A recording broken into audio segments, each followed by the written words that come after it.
Estamos aquí nuevamente en esta cita de lunes a viernes a las 7 de la noche de Miami, Venezuela, en El Venezolano Hoy, estas transmisiones en vivo que estamos desarrollando desde la cuenta del Venezolano Newspaper, con alcance en todas las cuentas de redes sociales de las diferentes casas editoriales del Venezolano por el mundo. Yo soy José Ramón Villalobos, yo soy periodista venezolano, dirijo el Venezolano Colombia en Bogotá.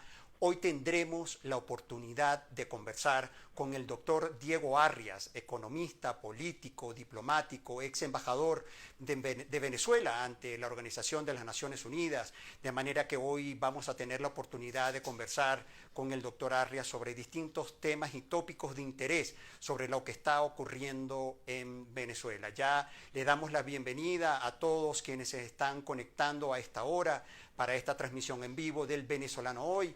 Repaso, soy José Ramón Villalobos, ya tenemos al doctor Diego Arria en línea con nosotros, de manera que vamos ya a darle la bienvenida para esta conversación que vamos a hacer con el doctor Diego Arria. También, como sabemos, fue gobernador de Caracas, bueno, una de las figuras de la política venezolana referente, y por eso lo tenemos acá para conversar sobre las últimas noticias que han ocurrido en Venezuela, sobre la situación diplomática también que está planteado. Saludos a los que se están conectando, que está planteado a propósito de los puntos que están en agenda. Buenas tardes al doctor Hola, Diego José Ramón. Arrias. Bienvenido al Venezolano Hoy. Había Doctor, cierto problema de Wi-Fi, no sé si del lado tuyo o del lado mío. Muchas gracias por por invitarme. ahorita aquí estamos. Aquí estamos Sí, los sí, dos. bienvenido, doctor. Es un placer para nosotros poder conversar con usted. ¿Cómo pasa la cuarentena, doctor? Sabemos que está en República Dominicana. ¿Cómo ha Pues, estado estos días? pues mira, muy bien, porque estoy tratando de terminar un libro que tengo en mente hace muchos años sobre el comportamiento de las grandes potencias en conflictos, que sirva para aprender un poco cómo también las grandes potencias se involucran en los pequeños conflictos, depende de cómo se vean, como los nuestros. Así es. Doctor, bueno, entremos en materia. Es noticia desde ayer en los diferentes medios de comunicación. El régimen de Nicolás Maduro y la presidencia interina de Juan Guaidó han suscrito un acuerdo que se llama, hacen referencia como para trabajar coordinadamente en la lucha contra el COVID-19 en Venezuela. Bajo la mediación de la Organización Panamericana de la Salud y las diferentes reseñas, dice, bueno, por primera vez hay un acuerdo entre ambas partes. Queríamos conocer su opinión. Pues fíjate, José Ramón, yo tengo tan poca información, seguramente menos que tú. La primera cosa que no supe si el diputado es de la Asamblea Legítima o es de lo que llaman la Asamblea Usurpadora, el señor Parra. Eso no lo vi en ningún comunicado. Es de la Porque, asamblea del presidente Guaidó, efectivamente, de la Comisión de Salud. entonces, aquí se establece, primero yo creo que este tipo de arreglos tienen que ser muy transparentes. Yo no conozco ni cómo se vino fraguando, ni cuáles son los mecanismos. Y cuando uno oye que el que lo presenta es uno de los hermanitos Rodríguez, es realmente algo que uno inmediatamente siente que hay algo perverso detrás y sin la menor duda nada de buena intención. Lo que está diciendo en el fondo es que, fíjese, un gobierno democrático, dirán esta narcodictadura, está asociado con el señor Guaidó para un fin humanitario, porque para nosotros lo humanitario es lo fundamental. Lo mismo pudiera decir Guaidó. El problema es que yo creo que en un país como el nuestro, está harto de la cohabitación, yo creo que esta cosa tiene que ser muy bien explicada. Es igual, José Ramón, yo ayer leí la demanda que le hizo la narcotiranía en Londres al Banco de Inglaterra, y Sí, en la cual dice que estos 1.000 millones más o menos de dólares, equivalente a lo que tienen en oro, quiere que se lo depositen en el programa para el desarrollo de las Naciones Unidas, porque una parte sustancial sería utilizada para fines humanitarios. Eso así tampoco es. está ni precisado, ni yo he podido encontrar en las Naciones Unidas nadie que me diga si las Naciones Unidas está dispuesto a hacer algo así, cosa que lo dificulto desde el programa del Oil for Food, que trajo tantos problemas a las Naciones Unidas. Yo dificulto que eso sea así.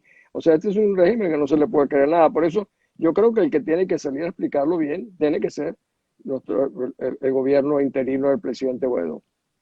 Así es, doctor. Doctor, justamente conversábamos a propósito de este acuerdo. El presidente interino todavía no ha ofrecido declaraciones, pero hay múltiples reacciones, incluso tantas reacciones que ya hay títulos en los medios que se habla del fin del liderazgo de Juan Guaidó. ¿Usted considera que es así? Pues mira, yo creo que la palabra liderazgo es una palabra compleja. Ujú. Que yo vengo diciendo que el drama nuestro es que hemos ido perdiendo liderazgo y lo que tenemos son dirigentes. Bueno, pero él tiene una vida ya que se conoce, que estaría terminada en diciembre, constitucionalmente en diciembre. O sea que desde ese punto de vista le quedan muy pocos meses. Ahora, yo me imagino que la pregunta no es el tiempo que le falta, sino la presencia que tenga Así en es. Venezuela. Yo he venido muy preocupado viendo que se viene difuminando y debilitando, y siempre digo, los que nos debilitamos somos nosotros, él puede ser el reflejo de eso, pero nadie, yo por lo menos no puedo estar contento que esa sea la realidad, porque entiendo que nos afecta a todos, pero sí creo que es una realidad para mí alarmante y preocupante.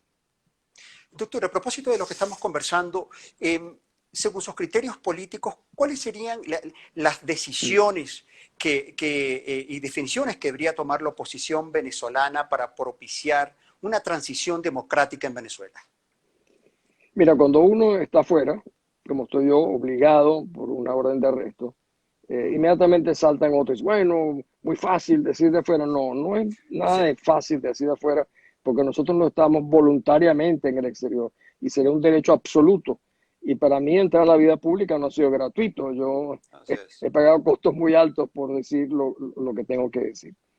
Entonces, dar consejo en este caso es complicado, pero yo sí creo que aquí el problema para mí central ha sido que en vez de tener un presidente hemos tenido un gobierno parlamentario, en vez de tener a Guaidó, hemos tenido a Guaidó más cuatro, que son los partidos, y en el hecho tiene uno con un jefe político que está a cargo, que es como el vicepresidente ejecutivo de la República. O sea, se dividió lo que era la responsabilidad que debió quedar en manos de Juan Guaidó.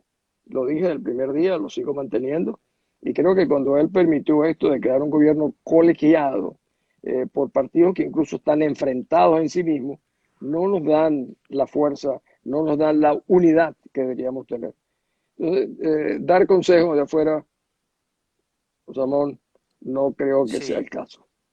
Pero, ¿sabes qué? No? Entrevistamos acá en el Venezolano Hoy, tuvimos la oportunidad de entrevistar a Antonio Ledesma desde Madrid y nos decía un titular que para nosotros significó un titular y es que decía que Juan Guaidó estaba secuestrado por el juez 4 y por Sí. eso estábamos alejados de los resultados. Yo Esperamos. vi, yo vi eso, Antonio, que a mí me parece Ujú, muy correcto. El problema es que está autosecuestrado, ujú.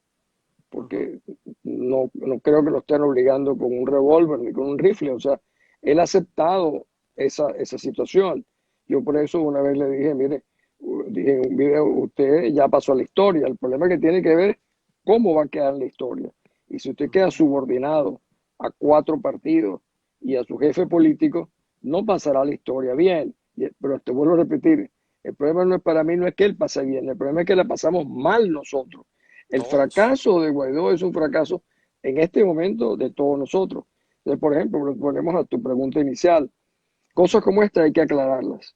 ¿Cómo es ese Sí. convenio con el régimen? Imagínate, te vuelvo a repetir, anunciado por un pérfido y perverso como es este hermanito Rodríguez, ya evidentemente eso le teje una sombra altamente preocupante. Y que esto no fue hecho de la noche a la mañana, esto debe tener tiempo en preparación. ¿Cuál es el problema que lo compartan con los venezolanos? ¿Cuál es el problema de que no haya una franqueza? Cuando no hay franqueza, inmediatamente comienza la gente a especular. Yo he visto las críticas que se están haciendo. Bueno, me gustaría saber realmente por qué, cómo, cuál es la modalidad. De acuerdo, doctor. Pasemos ahora a hablar, aprovechando que está con nosotros, de diplomacia, ¿no? Sobre la actuación del gobierno de Estados Unidos frente a lo que ocurre en Venezuela, se ha escrito, se ha dicho muchísimo. Múltiples interpretaciones, comentaristas de prensa, analistas. Y yo quiero aprovechar tenerlo, que lo tenemos acá en el programa hoy para preguntarle cómo evalúa y valora usted, Diego Arria, la actuación del gobierno de Estados Unidos frente al conflicto en Venezuela. Pues mira, yo comienzo para darte primero una respuesta global. Para mí es el gobierno de los Estados Unidos que más se ha preocupado Ujú. por ayudarnos a rescatar la libertad en Venezuela. No hay comparación alguna, ni con Bush, ni con Clinton, ni con el otro Bush, ni con Obama. Realmente el presidente Trump y su equipo han tomado una posición para mí extraordinaria. Lo que nosotros no podemos esperar es que los americanos hagan todo por nosotros. Ahí viene el tema. Exacto, así Por es. ejemplo, la semana pasada, cuando los famosos barcos, Ujú, la gente, bueno, ¿y qué van a hacer los norteamericanos? Y yo decía, bueno, ujú. ¿y qué vamos a hacer nosotros los venezolanos? ¿Qué decimos? Es que no tenemos opinión.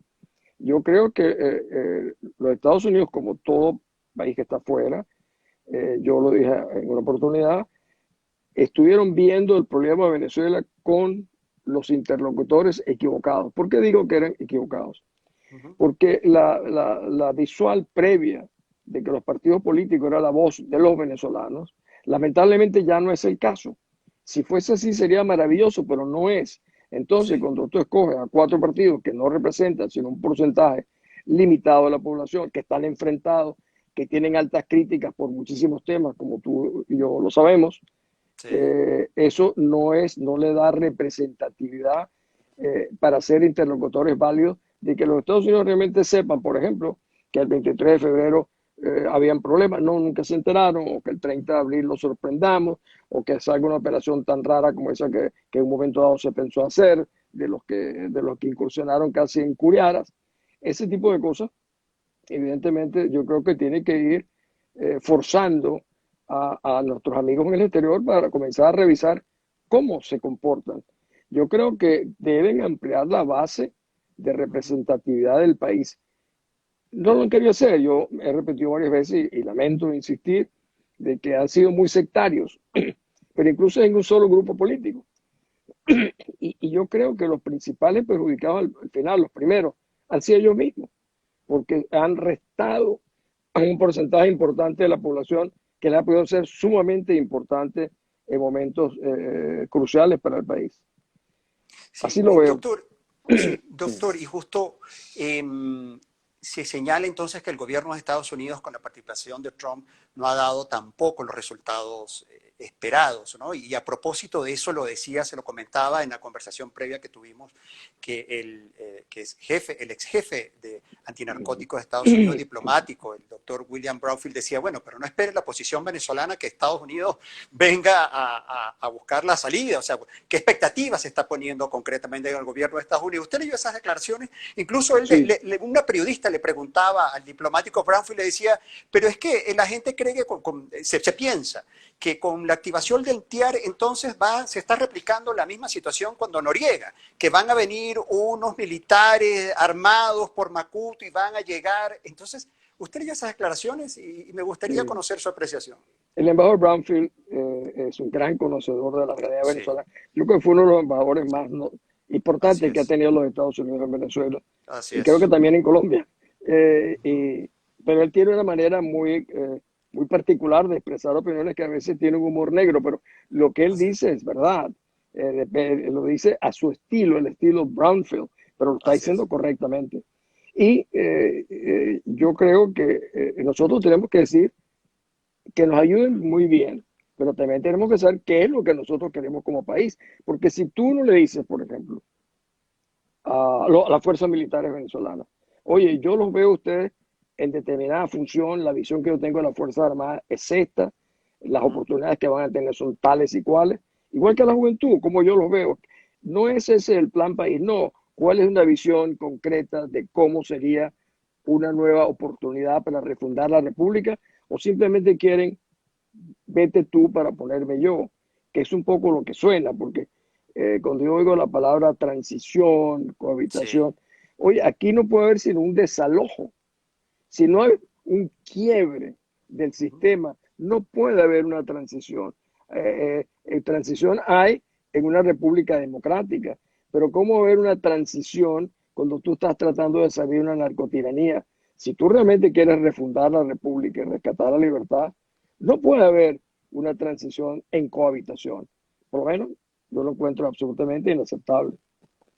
Sí, doctor, y sigamos hablando de diplomacia y llegaron los buques iraníes, doctor, a Venezuela.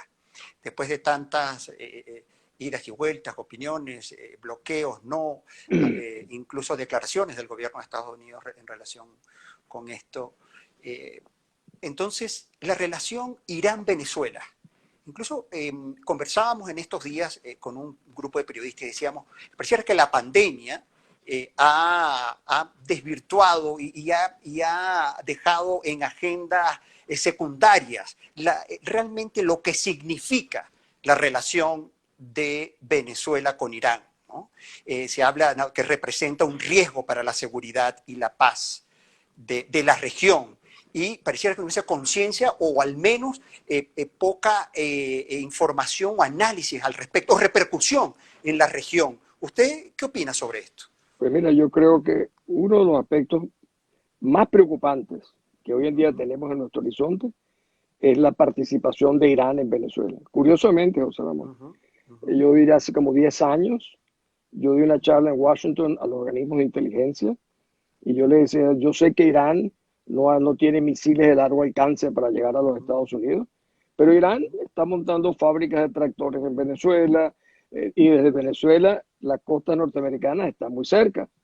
No sé por qué los organismos de inteligencia norteamericanos siempre subestimaron la Subestimar es capacidad la palabra. de los iraníes, ya incluso sabiendo los actos de terrorismo que tuvieron en la Argentina, en la sinagoga, etcétera.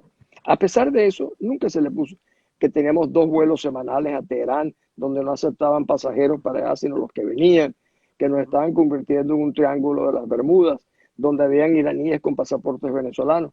Y curiosamente, lo fueron pasando. ¿Cuál es el problema ahora? Después de 20 años, hace 20 años, el problema que los Estados Unidos tenía frente al problema venezolano era un número creciente de cubanos, pero era Cuba solo. Ahora son los narcoguerrilleros colombianos, los rusos, los chinos, los iraníes y hasta un poco los turcos. Entonces, nos hemos convertido en una ficha de juego internacional como nunca lo fuimos. Entonces, y hay muchos sentados en la mesa jugando con nuestras vidas, con nuestras oportunidades, con nuestro futuro. Y el problema para resolver de Venezuela ahora, desde fuera, es muchísimo más complejo, porque hay jugadores muy fuertes. Ya no solamente Irán, el tema de Rusia, el rol de Rusia. Cuando yo veo lo que los rusos hicieron en el año 14, por ejemplo, en Ucrania, por ejemplo, cuando utilizaron la guerra cibernética para convencer a la gente de desorientar a la población en una guerra, que es justamente lo que pueden estar haciendo hoy en día en Venezuela los rusos. Sin embargo, no se le ha dado mayor trascendencia, como tampoco se le da trascendencia a que éramos un hábitat que acogía a los narcoguerrilleros colombianos. Ni siquiera los colombianos le daban importancia a eso, hasta que entonces vieron la dimensión del problema. No sé qué pasa, José Ramón, pero la tragedia nuestra era fácil verla desde hace muchísimos años. Yo vengo hablando, escribiendo de eso desde hace 20 años.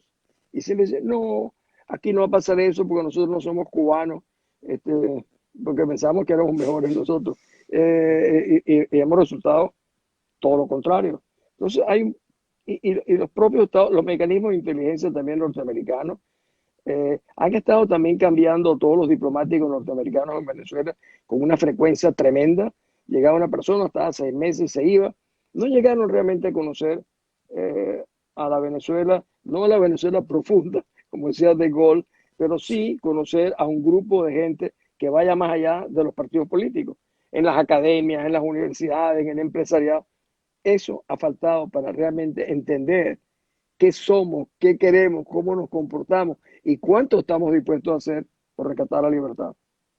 Bueno, doctor, hablemos del TIAR, porque incluso una pregunta, digamos, base para nuestra audiencia que está muy nutrida de venezolanos, una vez que se decide activar el TIAR para conformar o organizar una coalición militar en Venezuela, ¿qué significa eso? O sea, ¿qué es eso? O sea, ¿cómo se implementa esa decisión?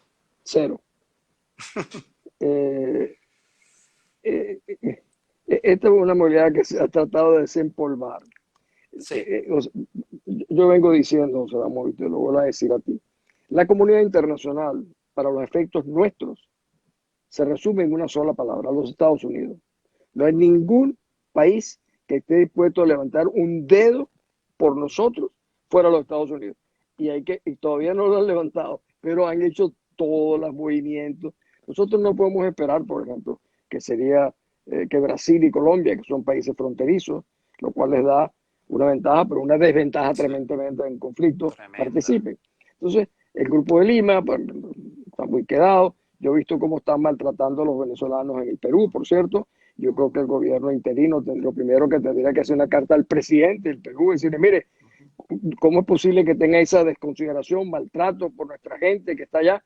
Nosotros nunca hemos maltratado a los peruanos en Venezuela. Y creo que no lo hacen porque tienen temor a tocar al Grupo de Lima. No, son más importantes los venezolanos en nuestra diáspora realmente que lo que queda del Grupo de Lima. Perdóname que me haya ido por ese lado, pero es Sí, que sí, sí, no, sí. Interesante, sí.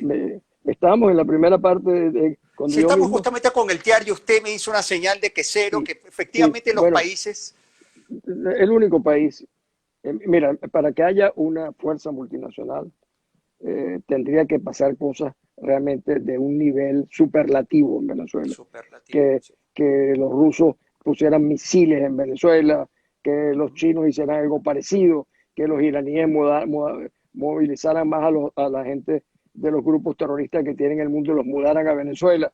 Entonces sí seríamos realmente un elemento potencialmente mucho más importante, pero como no creo que van a llegar a ese nivel, yo no veo una, solo los Estados Unidos. Y la pregunta que tú me harías es, ¿y tú crees que los Estados Unidos lo van a hacer?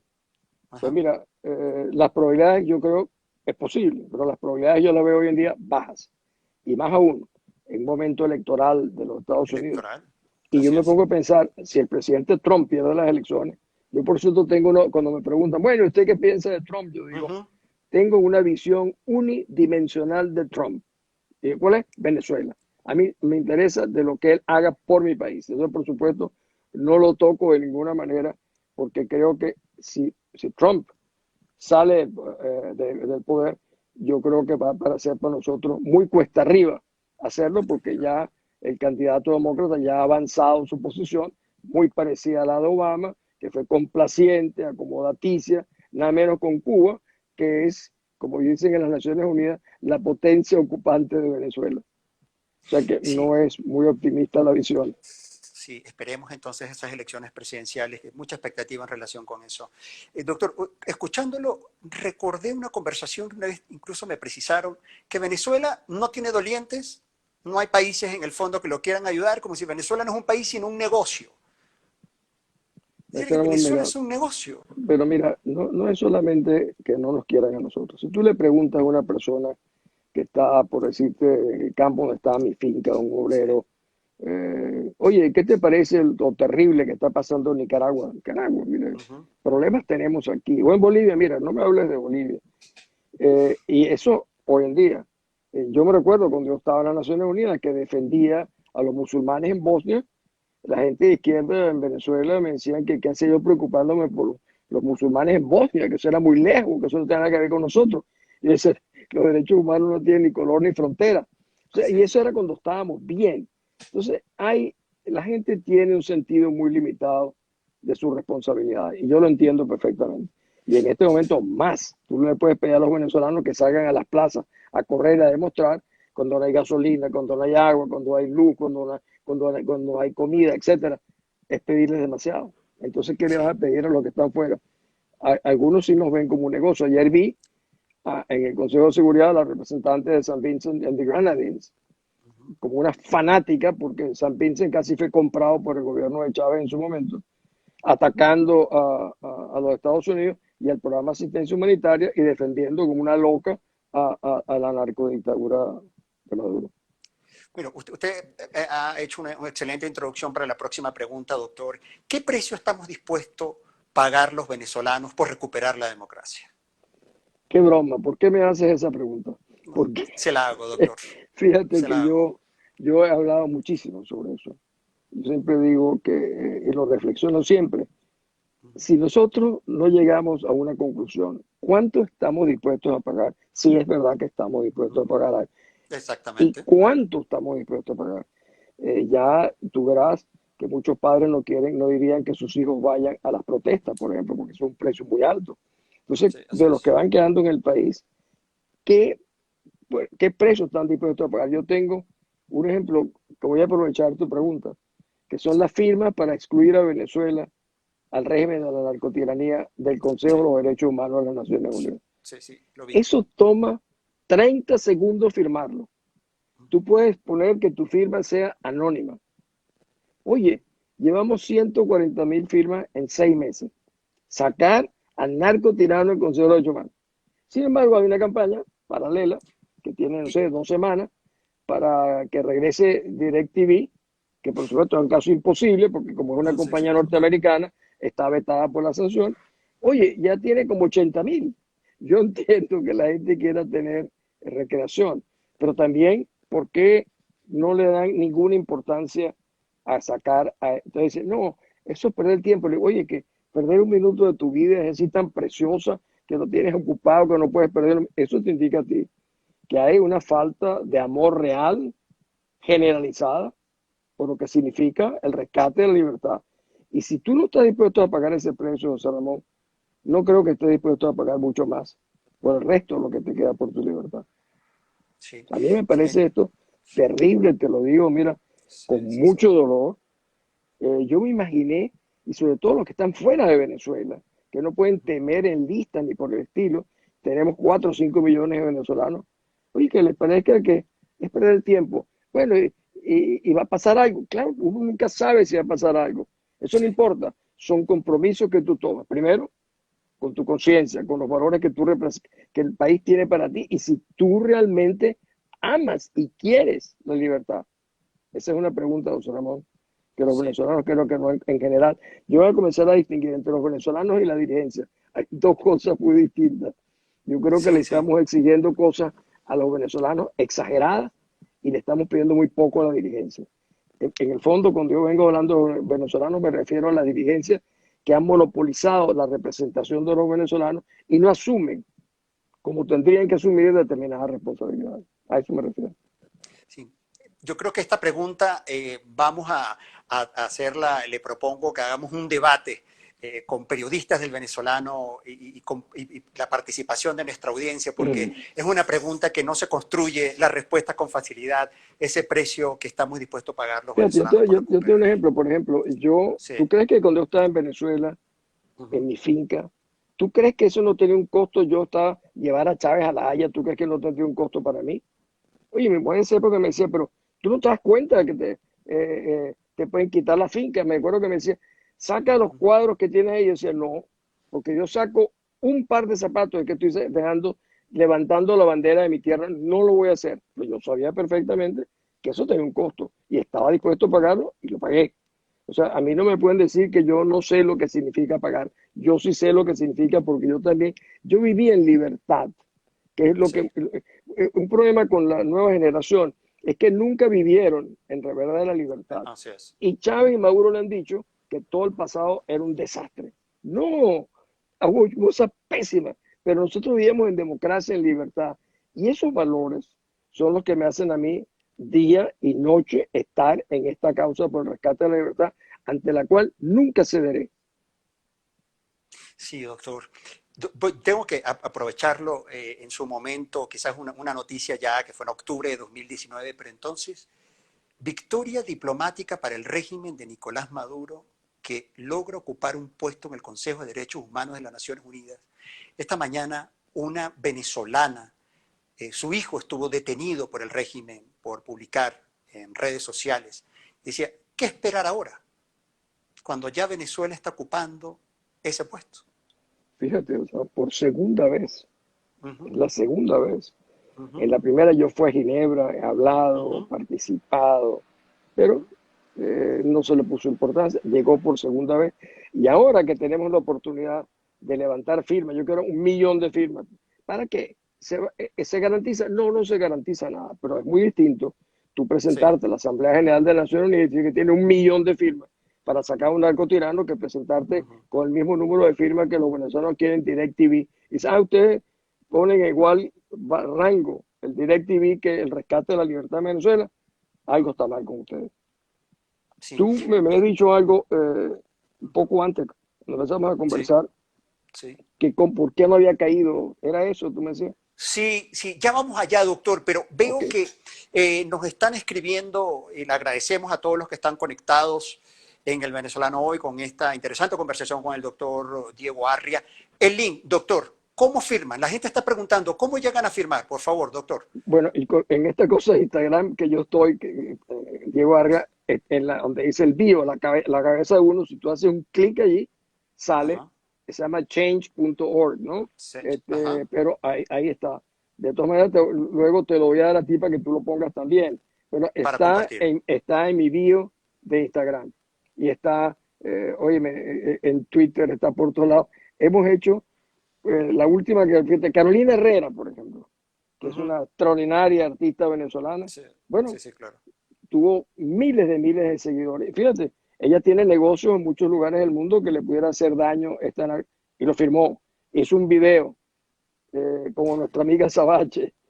Con nuestra amiga Sabache en Buenos Aires. Eh, Y esperemos que ahora, a propósito de esta entrevista, vemos que buena parte de los comentarios tienen esa orientación, pidiendo información. En la cuenta de Twitter del doctor Aria, justamente el último tweet está fijado para poder, está el enlace para poder firmar. Doctor, cae el régimen de Nicolás Maduro. Usted ya aspiró a la presidencia de Venezuela. ¿Usted regresaría a Venezuela y se mediría en elecciones presidenciales?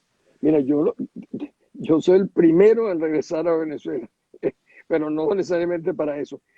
Yo creo que el régimen, ha caído en varias oportunidades Uh y -huh, nosotros hemos regalado. Se cayó en el 2002 cuando el revocatorio, que lo habíamos ganado y lo dejaron. Se volvió a perder cuando el famoso golpe que llaman, que no era golpe, eso era el segundo, lo dejó perder Capriles 2 veces, uh -huh. cuando dijo, se los digo, facilito, no hubo trampa, me ganaron, cuando habíamos ganado. Uh -huh. Así O es. sea, hemos ganado en varias oportunidades y o sea, lo hemos regalado o lo han regalado, porque yo no he sido parte de ese regalo, pero el régimen ha caído en varias oportunidades. Entonces, ¿qué pasa? Ahora nos encuentra en el momento que hemos perdido 5 millones de venezolanos. Uh -huh. No lo hemos perdido, pero están fuera. Y esos, yo me imagino, el 90% son enemigos del régimen, pero también significa que hemos perdido un porcentaje importante. Y si Sí. nosotros seguimos perdiendo la población, que es hoy en día la que ayuda, la primera agencia humanitaria en el mundo para Venezuela es la diáspora venezolana. No hay Sí. nadie que le envíe más recursos a nuestra gente en Venezuela que nosotros, que estamos en la diáspora, que tenemos familiares, que tenemos amigos, ¿no es cierto? Así es. Doctor, pregunta que ya debemos ir cerrando este contacto que le agradecemos una vez más. Doctor, una pregunta directa y corta para una respuesta corta. ¿Por qué no ha caído el régimen de Nicolás Maduro? Bueno, yo te diría que la primera es que nosotros nunca hemos forjado realmente una agrupación política unificada. Uh Fíjate -huh. que en el 2016, que fue un gran triunfo, Uh -huh. la tarjeta se llamaba MUD, Sí. era la tarjeta de la unidad, y a los venezolanos nos dijeron que Centralidad votáramos y democrática, sí. votamos por unidad, no sabemos ni por quién votábamos, no importa, lo que era en contra del régimen. ¿Qué pasó el día siguiente de ganar? Picaron la tarjeta y nos dijeron, no, esa tarjeta que ustedes votaron de la unidad realmente no es de la unidad. Tanto es de Acción Democrática, tanto de Voluntad Popular, tanto de Primera Justicia y tanto del Nuevo Tiempo. Entonces, lo que tenían en sus manos, que además nos engañaron, porque nos dijeron que votaran por la unidad, no Uh se -huh. quedaron como una unidad. Eso significa que pusieron sus intereses específicos, individuales, por encima del interés nacional y por encima del compromiso que tenía con el país. Ese tipo de comportamiento lo han seguido a lo largo de muchos años. Lo siguieron cuando Capriles se retiró, reconoció 2 veces que habíamos perdido cuando habíamos ganado. Eso hace definitivamente que, por ejemplo, las Fuerzas Armadas venezolanas dicen no se puede confiar en gente que se comporta de esa manera, cuando entre ellos mismos hacen eso. Hace 2 semanas, Primero Justicia hizo un comunicado, siendo Sí. el canciller de Guaidó, Borges, pidiendo la cabeza de López, porque eso fue lo que hizo, Sí, de sí, sí, sí. Guaidó y de Sí. todos los que él decía que han participado. Y no pasa nada. Y son el mismo gobierno. Si ellos hubieran querido realmente rescatar la libertad de Venezuela, se crean como un solo partido y internamente que tengan todas las discusiones. Pero el frente externo es de unidad. No, nunca quisieron la unidad, sino para tener votos. Y eso para mí ha sido uno de los obstáculos fundamentales. La otra es que realmente ha habido mucha complacencia de sectores económicos en Venezuela que le han facilitado. Tú le preguntas, lo vi al presidente de Cámara la semana pasada diciendo que lo que faltaba era, ya hasta se me olvidó lo que iba a decir, pero él dijo, pero algo así, una reestructuración de algo. No, para poder modificar la situación económica del país hay que sacarlos. Pero Sí. ha venido un proceso de acomodo en el cual se han acomodado los políticos, se han acomodado empresarios, y así, por supuesto, querido amigo, no se sale de una narcotiranía. Bueno, doctor, le doy la vuelta a la pregunta. ¿Cuándo nos vemos en Venezuela, doctor? ¿Cuándo nos veremos en Venezuela? Yo, mi amigo el presidente Pérez decía Sí. que él tenía las maletas siempre listas. Yo ni siquiera tengo necesidad de maletas, yo me voy de inmediato. Así que yo estoy definitivamente más que convencido de que regresaremos.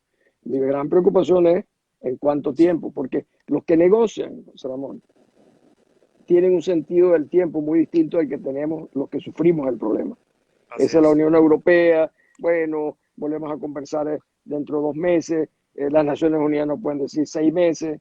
No, la gente tiene problemas diarios. La inmediatez solo la sufrimos las víctimas, no los negociadores.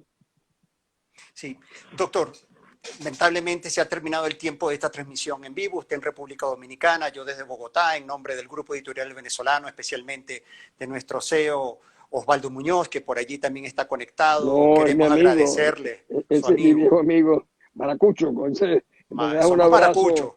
ya lo me dijo, con Villalobos, con ese nombre, tiene que ser Maracucho.